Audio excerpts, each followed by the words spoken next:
Hello viewers, যারা class 7-এ পড়ছো তাদের ভূগোলের প্রথম চ্যাপ্টার পৃথিবীর পরিক্রমণ থেকে আজকে তোমাদেরকে বলে দেবো কোন কোন জায়গাগুলো ভালো করে পড়লে অনায়াসেই তোমরা পরীক্ষাতে ভালো মার্কস পাবে। তো দেখো তোমাদের পৃথিবীর পরিক্রমণে কি কি পড়তে হবে। তোমাদের ফার্স্ট পেজে দেখো অনেক কিছু রয়েছে। এখানে সব কিছু তোমরা একবার করে পড়ে নিলেই পারো। এখানে সেরকম পড়ার মতো সেরকম কিছুই নেই, জাস্ট একবার করে পড়বে কোথা থেকে দেখো, ওপর থেকে কোনো জিনিস পৃথিবীর আকর্ষণের টানে মাটির দিকে পড়ে। তোমরা জানো, তাহলে মহাশূন্যে কি হয়? মহাকাশেও কি আকর্ষণ কাজ করে? আসলে সব বস্তুই পরস্পরকে কি করে? আকর্ষণ করে বা নিজের দিকে টানে। এটা হলো মহাকর্ষ। তাহলে যে আকর্ষণ বলটা কাজ করে যাকে কি বলা হয়? সেটাকে বলা হয় মহাকর্ষ। এই টানাটানির খেলায় যার ভর বেশি আর যে যত কাছে থাকে তার আকর্ষণ তত বেশি হয়। বোঝা গেল? তার ঠিক নিচে চলে এসো। পৃথিবী সূর্যের কাছে পৃথিবী সূর্যের কাছে কতটা বড়, বা সূর্য পৃথিবীর কাছে কতটা বড়? তো দেখো, পৃথিবী তাহলে কার দিকে আকৃষ্ট হচ্ছে? আমাদের পৃথিবীও কিন্তু কারো না কারো দিকে কিন্তু আকৃষ্ট হচ্ছে। তারার দিকে? তারা তো অনেক দূরে আছে। তাহলে কি সূর্যের দিকে? হ্যাঁ, সূর্য সব থেকে কাছে তারা। তাই পৃথিবীর তুলনায় 13 লক্ষ গুণ বড় কে? সূর্য। পরীক্ষাতে প্রশ্ন আসে যে সূর্য পৃথিবীর থেকে কত বড়? উত্তর 13 লক্ষ গুণ বড়। বোঝা গেল? তাহলে ফার্স্ট পেজে তোমাদের কিন্তু এখান থেকেই পড়তে হবে, যতটুকু তোমাদেরকে আমি হাইলাইট করে দেখালাম। ওকে, এরপর চলে এসো তার পরের পাতাতে। দেখো রয়েছে তিনটে বাচ্চা খেলা করছে একটা পোলকে ধরে, দড়ি ধরে ঘুরছে। তো এখানে কি বলছে? খুঁটি থেকে খানিকটা দূরে গিয়ে একটা জায়গায় দাঁড়িয়ে যদি পা দুটো মাটি থেকে তুলে খুঁটিতে বাঁধা দড়িটা ধরে ঝুলতে চেষ্টা করো, তাহলে কি হবে? সোজা ছিটকে গিয়ে পড়বে খুঁটির গায়ে, তাই না? কিন্তু যদি দড়ি ধরে ছুটতে ছুটতে হঠাৎ করে পা দুটো মাটি থেকে তুলে দাও, তাহলে কি দেখবে না বনবন করে ঘুরতে থাকবে, ঠিক এইরকম। তো এখানে ব্যাপারটা কি? এখানে ব্যাপারটা হচ্ছে মহাকাশে অনেকটা এরকমই ঘটে। সূর্য হচ্ছে খুঁটি আর তুমি হচ্ছ পৃথিবী। তাহলে এই খুঁটিটার সঙ্গে কার তুলনা করছে? তুলনা করছে সূর্যের সাথে। আর তোমাকে তুলনা করছে কার সাথে? পৃথিবীর সাথে। তাহলে বোঝা গেল সূর্যকে কেন্দ্র করে পৃথিবীটা ঘুরছে। পৃথিবী যদি এক জায়গায় স্থির থাকতো তাহলে সূর্যের টানে সোজা গিয়ে পড়তো সূর্যের ওপর, তাই না? কিন্তু সৃষ্টির সময়েই পৃথিবী সূর্য থেকে কিছুটা দূরে সরে যায়, আর তারপর থেকে কোটি কোটি বছর ধরে সূর্যের আকর্ষণে পৃথিবী সূর্যের চারিদিকে কিন্তু ঘুরছে, অনবরত ঘুরছে। মহাকর্ষের নিয়ম মেনে এইভাবেই চাঁদও ঘুরছে পৃথিবীর চারিদিকে। আর সূর্য তার সৌরজগতের সব গ্রহ উপগ্রহ সমেত আমাদের ছায়াপথ আকাশগঙ্গার কেন্দ্রের চারিদিকে ঘুরছে। তাহলে সূর্যও কিন্তু ঘুরছে। বোঝা গেল? ব্যাপারটা বোঝা গেল?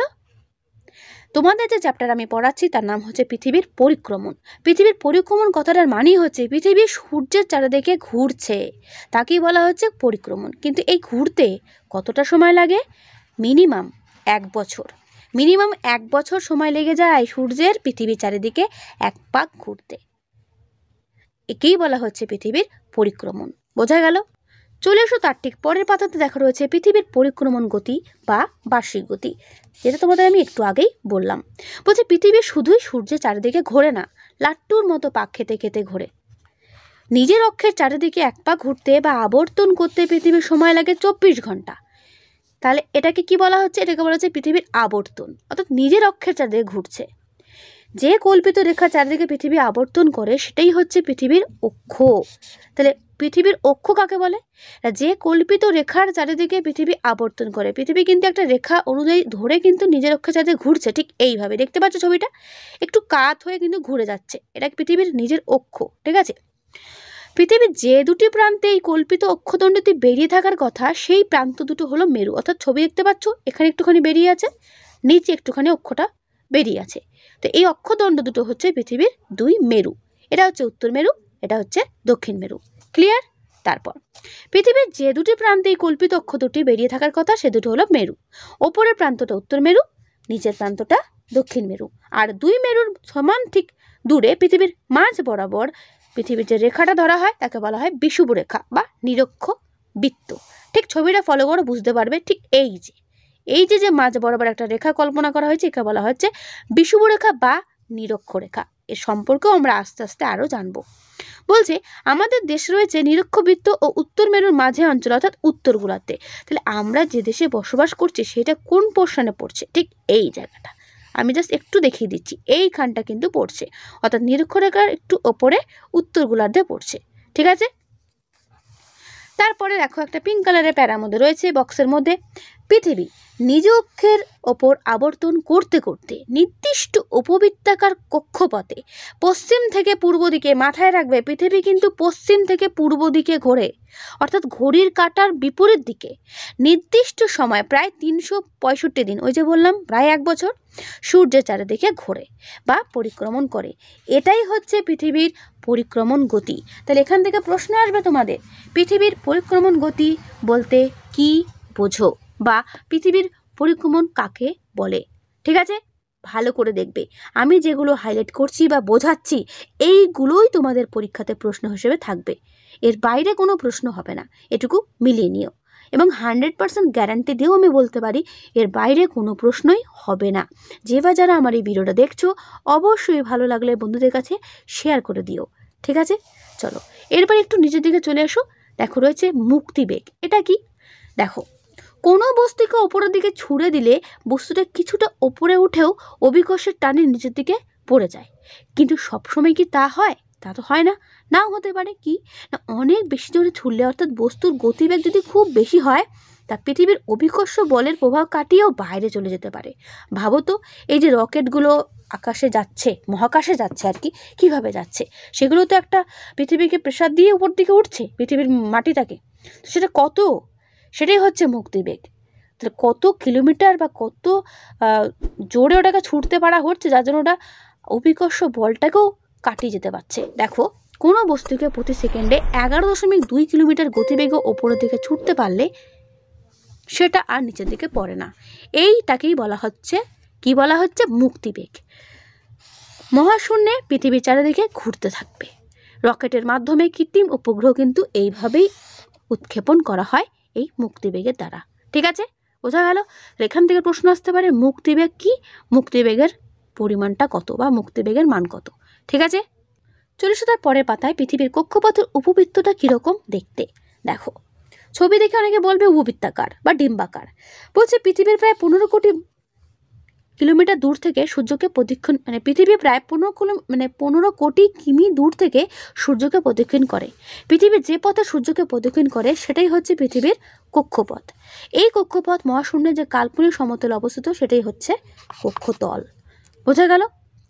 তাহলে পৃথিবী যে কক্ষপথের উপবৃত্তটা সেটা কীরকম দেখতে? তোমরা বলবে উপবৃত্তাকারের মতো দেখতে। ঠিক আছে, এরকম দেখতে, উপবৃত্তাকার। এবার দেখো, একটা বক্সের মধ্যে রয়েছে জানলে ক্ষতি কি। বিজ্ঞানী কোপার্নিকাসের সময় থেকে জানা যায় বিভিন্ন গ্রহগুলো সূর্যের চারিদিকে ঘোরে, কিন্তু গ্রহগুলো ঠিক কিভাবে ঘোরে এই সম্পর্কে বিজ্ঞানী কেপলার প্রথম গ্রহদের প্রতি গতি সংক্রান্ত 3টি সূত্র প্রণয়ন করেন। কেপলারের প্রথম সূত্রে বলা আছে প্রতিটি গ্রহ উপবৃত্তাকার কক্ষপথে সূর্যকে প্রদক্ষিণ করে এবং সূর্য ওই উপবৃত্তের একটি ফোকাসে থাকে, অর্থাৎ মধ্যে অবস্থান করে। তাহলে এই কথাটা কে বলেছিল? বলেছিল কেপলার। আর গ্রহগুলো যে ঘুরছে সূর্যের চারিদিকে, এই কথাটা কে বলেছিল? বিজ্ঞানী কোপার্নিকাস। এখান থেকেও কিন্তু পরীক্ষাতে প্রশ্ন আসে। ঠিক আছে, মার্ক করে রাখবে। আমার সঙ্গে সঙ্গে তোমরা বইটা খুলে কিন্তু অবশ্যই বসে দেখবে এবং যেগুলো আমি বলছি সেগুলো মার্ক করে রাখবে পেন্সিল দিয়ে বা পেন দিয়ে। ঠিক আছে, এইগুলোই তোমাদের প্রশ্ন এই অধ্যায় থেকে।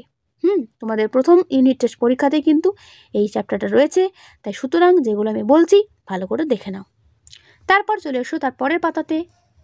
দেখো, একটা ছবি রয়েছে অপসূর ও অনুসূর অবস্থান। এই ছবিটা ভালো করে দেখে নাও, বাড়িতে প্র্যাকটিস করবে। এবং যেটা তোমাদের পড়তে হবে যে কখন আমরা সূর্যের কাছে, মানে সূর্যের বেশি কাছে আসি। বলছে জানুয়ারি থেকে জুলাই মাস পর্যন্ত পৃথিবী সূর্য ক্রমশ দূরে সরে যেতে থাকে। ঠিক 4 জুলাই সূর্য থেকে পৃথিবীর দূরত্ব সব থেকে বেশি হয়। একে বলা হয় অপসূর অবস্থান। তার পরিমাণটা কত? 15 কোটি 20 লক্ষ। মানে পরীক্ষাতে প্রশ্ন আসবে অপসূর অবস্থানে পৃথিবী থেকে সূর্যের দূরত্ব কতটা থাকে বা কোন তারিখে অপসূর অবস্থান হয়, এটা বলতে হবে তোমাদের। ঠিক তার নিচে দেখা রয়েছে অনুসূর অবস্থান। কত তারিখে হয়? 3রা জানুয়ারি। সূর্য থেকে পৃথিবীর দূরত্ব সব থেকে কম থাকে, কত? 14 কোটি 70 লক্ষ কিলোমিটার। ঠিক আছে, একে পৃথিবীর অনুসূর অবস্থান বলা হয়। তাহলে এই জায়গাটাতে দুটি প্রশ্ন রয়েছে, অপসূর অবস্থান বলতে কি, অনুসূর অবস্থান বলতে কি বোঝায়। ঠিক আছে, বোঝা গেল? আর ডান দিকে যে ছবিটা রয়েছে অবশ্যই ছবিটা বাড়িতে প্র্যাকটিস করবে। ভূগোলে কিন্তু ছবিটা মাস্ট। ছবিগুলো তোমরা প্রত্যেকেই বাড়িতে কিন্তু প্র্যাকটিস করবে। ওকে, ঠিক তার পরে পাতা চলে এসো প্রাকৃতিক ঘড়ি। বলছে সময়কে মাপার 3টে প্রাকৃতিক উপায় আছে। প্রথম উপায়টা খুব সহজ। 24 ঘন্টার একবার করে দিন ও রাতের পর্যায়ক্রম পৃথিবী নিজ অক্ষের ওপর ঘুরতে ঘুরতে কখনো সূর্য থেকে আমাদের আড়াল করে, আবার কখনো নিয়ে আসে সূর্যের আলোর দিকে। আসলে বিশাল একটা জাহাজের মতো পৃথিবীটা সূর্যকিরণের নিচে ধীরে ধীরে ঘুরছে। পৃথিবীর যে দিকটা সূর্যের দিকে থাকে সেদিকে হয় দিন, বাকি অর্ধেকটায় তখন রাতের অন্ধকার। দ্বিতীয় উপায় কি না, পৃথিবীর উপগ্রহ চাঁদ পৃথিবীকে প্রায় 27.5 দিন নয় 27.1 দিনে প্রদক্ষিণ করে। এই সময়টাকে বলা হয় চান্দ্রমাস। এটা মনে রাখবে চান্দ্রমাস কত দিনে হয়। বর্তমানে 30 দিনে এক মাস ধরা হলেও কখনো 31 দিনে আবার কখনো 28 দিনেও কিন্তু এক মাস হয়। তৃতীয় উপায়টা কি না, পৃথিবীর সূর্য পরিক্রমণ, অর্থাৎ পৃথিবী সূর্যকে প্রায় 365 দিনে একবার প্রদক্ষিণ করে। এই সময়টাকে বলা হয় এক সৌর বছর। পরিক্রমণ গতির সময়কে ধরেই গণনা করা হয় বলে একে বার্ষিক গতিও কিন্তু বলা হয়। ঠিক আছে, তাহলে পরিক্রমণ গতির অপর নাম কি বার্ষিক গতি, কারণ পরিক্রমণ ফলেই কিন্তু একটা বছর নির্ধারিত হচ্ছে, সেই জন্য পরিক্রমণ গতির অপর নাম কি পেলাম, বার্ষিক গতি পেলাম। এরপর চলে এসো তার পরের পাতাতে অধিবর্ষ কি বা লিপ ইয়ার বলতে কি বোঝো সেটা সেটা বুঝতে গেলে আমাদের কিন্তু এটা ভালো করে পড়তে হবে। বলছে আমাদের ক্যালেন্ডারে এক বছর আর পৃথিবীর একবার সূর্য পরিক্রমার সময় একই হওয়া উচিত, কিন্তু হিসাবের সুবিধার জন্য 365 দিন কি করে নেওয়া হয়, ধরা হয়। আবার বলি, আমাদের অ্যাকচুয়াল টাইমটা হচ্ছে 365 দিন 5 ঘন্টা 48 মিনিট 46 সেকেন্ড। পুরোপুরি কিন্তু 365 দিন নয়, একটু এক্সট্রা দিন থাকে, মানে একটু এক্সট্রা সময় থাকে। সেটা কি 5 ঘন্টা 46 মিনিট 48 মিনিট 46 সেকেন্ড। ঠিক আছে, তো সেইটুকু বাদ দিয়ে পুরোপুরি 365 দিন ধরে নেয় এক বছরের জন্য। ফলে প্রতি বছর এই যে এক্সট্রা 5 ঘন্টা 48 মিনিট 46 সেকেন্ড এটা কিন্তু থেকে যায়, প্রতি বছর থেকে যায়। 4 বছর পর এটা কিন্তু 24 ঘন্টার কাছাকাছি হয়ে যায়। তার ফলে কি হয়, ওই 4 বছর পর ওই 24 ঘন্টাটাকে একদিন ধরে ওই 365 সাথে একদিন যোগ করে 366 দিন করা হয়। কিন্তু ওই একটা দিন কোন মাসের সঙ্গে যোগ করা হবে?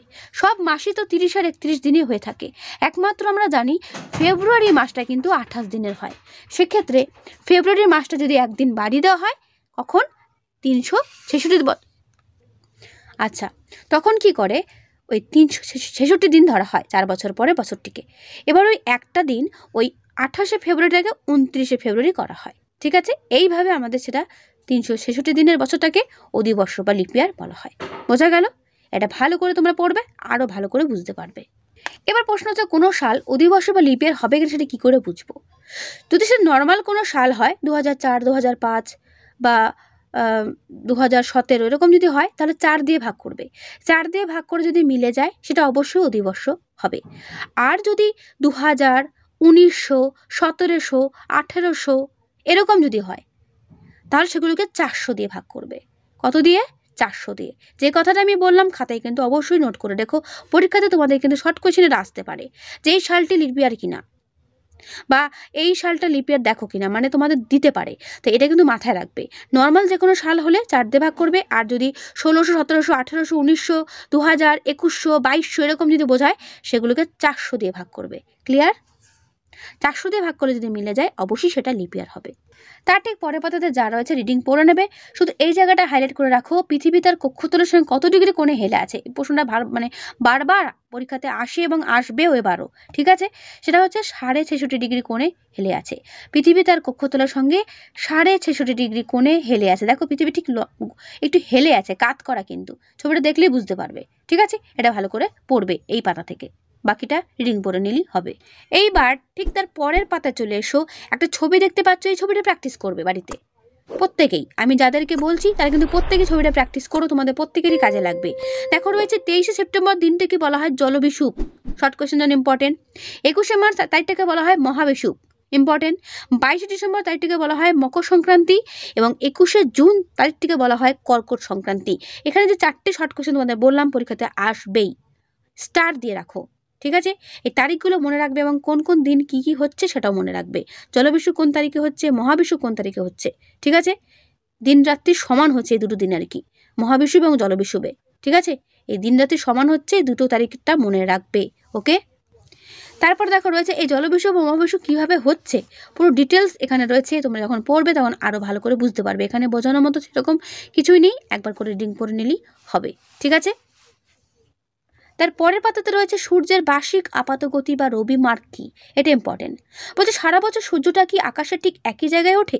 হয়তো অনেকেই লক্ষ্য করেছে শীতকালে সূর্যটা পূর্ব আকাশে একটু দক্ষিণ দিকে কিন্তু ঘেঁষে, আবার গ্রীষ্মকালে একটু উত্তর দিক ঘেঁষে ওঠে। খেয়াল করে দেখবে সোজাসুজি কিন্তু পূর্ব একদম মিডিল বরাবর কিন্তু ওঠে না। কেন সেটা হয়? সূর্যের আপাতগতি, তার কারণই হচ্ছে সূর্যের আপাতগতি, অর্থাৎ আপাত মানে যা মনে হয়, কিন্তু বাস্তবে তা কিন্তু ঘটে না। ঠিক যেমন চলন্ত বাস ট্রেন থেকে মনে হয় গাছপালা ঘরবাড়ির পিছন থেকে সরে যাচ্ছে, অথবা নাগরদোলা চললে মনে হয় সবকিছু ঘুরছে, তেমনি পৃথিবী পশ্চিম থেকে পূর্ব দিকে আবর্তন করে বলেই আপাত দৃষ্টিতে সূর্যকে প্রতিদিন আমরা পূর্ব আকাশে দেখি, পশ্চিম আকাশে চলাচল করছে বলে মনে হয়। এটা সূর্যের দৈনিক আপাতগতি। বোঝা গেল? অ্যাকচুয়ালি সবটাই হচ্ছে পৃথিবীর কারণে। পৃথিবী কিন্তু পূর্ব দিকে উঠছে না, পৃথিবী পশ্চিম থেকে পূর্ব দিকে ঘুরছে, যে কারণে আমরা সূর্যকে পূর্ব দিকে দেখতে পাচ্ছি। হেলানো অক্ষের জন্য পৃথিবীর কক্ষপথে এমনভাবে কাঁধে ঘোরে যে বছরে বিভিন্ন পৃথিবীর বিষুবরেখা কর্কটক্রান্তি এবং মকরক্রান্তির রেখায় সূর্যের লম্ব রশ্মি আলো পড়ে। ফলে আপাতভাবে মনে হয় যে সূর্য পৃথিবীর বিষুবরেখা থেকে উত্তরে কর্কটক্রান্তি রেখা পর্যন্ত এবং দক্ষিণে মকরক্রান্তি রেখা থেকে পর্যন্ত চলাচল করছে। এটাই সূর্যের বার্ষিক আপাত গতি বা রবি মার্গ। অর্থাৎ রবি অর্থাৎ সূর্য, মার্গ কথার মানে হচ্ছে পথ। এটাও পরীক্ষাতে দেয়। রবি কথার অর্থ কি, মার্গ কথার অর্থ কি। ঠিক আছে, অর্থাৎ সূর্য হেলে অবস্থান করার জন্য আলোটা ঠিক ভাবে পড়তে পারছে না, একটু হেলানোভাবে যখন রয়েছে পৃথিবীটা, সূর্যের আলোটা ঠিক ওই হেলানোভাবেই পড়ছে পৃথিবীর ওপরে। সেই কারণে আমাদের মনে হচ্ছে যেন সূর্যটা একটু ডান দিক ঘেঁষে, আবার কখনো একটু বাঁ দিক ঘেঁষে অবস্থান করছে। বোঝা গেল? তাহলে এই পাতে আমরা দুটো প্রশ্ন পেলাম, সূর্যের দৈনিক আপাতগতি বলতে কি বোঝো, এবং সূর্যের আপাতগতি, বার্ষিক আপাতগতি বা রবিমার্গ বলতে কি বোঝো। ঠিক আছে, করবে। তারপরে পাতাতে দেখা রয়েছে উত্তরায়ণ কি দক্ষিণায়ন কি। পড়ে নেবে, একবার পড়লেই বুঝতে পারবে, খুবই সহজ। আচ্ছা, আমাদের 4টি ঋতু মেনলি কি কি? গ্রীষ্ম, শরৎ, শীত আর বসন্ত। 4টে ঋতুকে মেন ধরা হয়।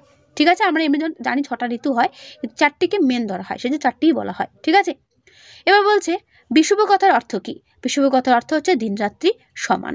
ঠিক আছে, এটা মনে রাখবে, পরীক্ষাতে আসে বিষুব কথার অর্থ কি। তার পরের পাতা দেখো রয়েছে 21শে মার্চ বিষুব উত্তর গোলার্ধের বসন্তকালীন মহাবিষুব। আর তার ঠাক নিচে দেখা রয়েছে 21শে জুনকে বলা হয় কর্কট সংক্রান্তি, যেটা তোমাদের আমি একটু আগেই ছবিতে দেখাচ্ছিলাম। উত্তর গোলার্ধের দিন সব থেকে বড় আর দক্ষিণ গোলার্ধের দিন ছোট হয় এই সময়। ঠিক আছে, মনে রাখবে। তার পরের পাতাতে দেখা রয়েছে 23শে সেপ্টেম্বর বিষুবকে শরৎকালীন বিষুব বা জলবিষুব বলা হয়। তার নিচে দেখা রয়েছে 22শে ডিসেম্বরকে মকর সংক্রান্তি বলা হয়। ঠিক আছে, নিচে দেখা রয়েছে বড়দিন কি আসলে বড়দিন, যেটা আমরা 25 ডিসেম্বর সেলিব্রেট করি, কদিন আগেই হয়ে গেল। খেয়াল করেছো? বড়দিন বা যীশুখ্রিস্ট জন্মদিন 25শে ডিসেম্বর হয়, কিন্তু 22শে ডিসেম্বর মকর সংক্রান্তি কয়েকদিন পরই আসলে ওই সময়টা থেকে উত্তর গোলার্ধে আবার দিনটা বড় হতে শুরু করে। সেজন্যই ওই দিনটা থেকে যেহেতু বড়দিন শুরু হয়, তাই আমরা ওই দিনটাকে বড়দিন হিসেবে সেলিব্রেট করি। বোঝা গেল? মনে থাকবে। তার পরের পাতা দেখো রয়েছে অন্ধকার দিন আলোকিত রাত্রি। বলছে অন্ধকার দিন, দিনের বেলায় অন্ধকার, রাতের বেলা আলোকিত, এরকম একটা ব্যাপার। বলছি ছোটবেলা থেকে আমরা দেখে আসছি দিনের পর রাত ও রাতের পর দিন বাধা নিয়মে আসে আর যায়, কিন্তু দিনের বেলা আলো, রাতের অন্ধকারের পালা বদলের ব্যাপারটা পৃথিবীর সব জায়গায় কিন্তু আমাদের সেরকম ধারণার সঙ্গে মেলে না। কি হয় না, পৃথিবীর যে 2 মেরু আমরা একটু আগেই পড়েছিলাম, উত্তর মেরু দক্ষিণ মেরু, তো সেখানকার মানটা হচ্ছে 66.5 ডিগ্রি উত্তর, 66.5 ডিগ্রি দক্ষিণ।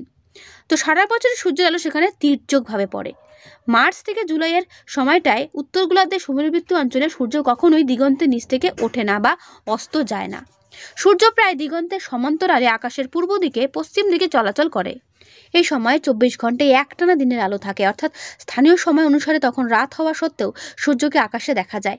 আবার সেপ্টেম্বর থেকে জানুয়ারির সময়টাও একইভাবে দক্ষিণ গোলার্ধে কুমুরবৃত্ত অঞ্চলে এরকম আলোকিত রাত্রিসহ একটানা দিন হয়। বোঝা গেল? এরপর চলে এসো মধ্যরাত্রি সূর্য, ভেরি ভেরি ইম্পর্টেন্ট। নরওয়ের উত্তরে হামারফেস্ট বন্দরে মে মাস থেকে জুলাই মাস পর্যন্ত সূর্যকে রাতের বেলায় স্পষ্টভাবে দেখা যায়। ছবিতে দেখতে পাচ্ছ? এই জন্য একে বলা হয় মধ্যরাত্রি সূর্যের দেশ বা নিশীথ সূর্যের দেশ। এখানে এটাই প্রশ্ন যে মধ্যরাত্রি সূর্যের দেশ বা নিশীথ সূর্যের দেশ কাকে বলা হয় বা কোথায় এটা দেখা যায়। ঠিক আছে, করবে। এর পরের পাতা চলে এসো সুমেরু প্রভা অরোরা বোরিয়ালিস কুমেরুপ্রভা অরোরা অস্ট্রালিস। বলছে অরোরা বেরিয়ালিসটা কি? দেখো, সুমেরুপ্রভা কুমেরুপ্রভা পড়লেই সেটা আমরা ভালো বুঝতে পারবো। দুই মেরু প্রদেশে, অর্থাৎ পৃথিবীর উত্তর এবং দক্ষিণ মেরু প্রদেশে, ওই এলাকায় আর কি, একটানা রাত চলার সময় মাঝে মাঝে আকাশে রামধনুর মতো রঙিন আলোর জ্যোতি দেখা যায়। বায়ুমণ্ডলের বিভিন্ন আয়নিত গ্যাসের সঙ্গে সূর্যরশ্মির সংঘর্ষের ফলেই কিন্তু এই জিনিসটা হয়। একে উত্তর গোলার্ধের সুমেরুপ্রভা বলা হয়, আর দক্ষিণ গোলার্ধকে বলা হয় কুমেরুপ্রভা। অর্থাৎ দুটো জায়গা দুটো নামে পরিচিত, একটা অরোরা বেরিয়ালিস, অরোরা অস্ট্রালিস। ওকে, আর এখানে সেরকম কিছুই নেই। এই পেজে মোটামুটি তোমাদের এগুলোই সাজেশন জায়গা এবং সাজেশন প্রশ্ন বলতে পারো। ঠিক আছে, স্কুলে তোমাদের পরীক্ষাতে কিন্তু বই থেকেই প্রশ্ন তুলে ধরবে, বইয়ের বাইরে কোনো প্রশ্নই ধরবে না। তাই আমি যেটুকু বললাম, যে জায়গাগুলো বললাম, সেগুলো ভালো করে পড়ো, আর কিছু পড়ার দরকার হবে না আমার মতে। ঠিক আছে, তো আমার পড়ানোগুলো কেমন লাগলো, পড়াটা বিশেষ করে কেমন লাগলো, অবশ্যই আমায় কমেন্টে জানিও। ঠিক আছে, আর যদি ভালো লেগে থাকে অবশ্যই বন্ধুদের কাছে শেয়ার করে দিও। এবার যদি আমাকে কেউ প্রশ্ন করো, ম্যাম বাকিগুলো কি পড়তে হবে না? অবশ্যই একবার করে রিডিং পড়ে নিও, কিন্তু যেগুলো আমি তোমাদের জোর দিয়ে পড়তে বলে ভালো করে বোঝালাম, এগুলো থেকেই তোমাদের পরীক্ষাতে প্রশ্নের সম্ভাবনা কিন্তু বেশি রয়েছে। বাকিগুলো একবার করে জাস্ট রিডিং পড়ে নিলেই হবে। ঠিক আছে, তোমরা প্রথম থেকে শেষ পর্যন্ত একবার রিডিংটা একবার পড়ে নেবে, তারপর যেগুলো ইম্পর্টেন্ট জায়গা সেগুলো মার্ক করে রাখবে, আরও ভালো পড়াটা বুঝতে পারবে। ঠিক আছে, তো আজকের ভিডিওটা আমি এখানেই শেষ করছি, দেখা হবে নেক্সট ভিডিওতে। ভালো থেকো সবাই।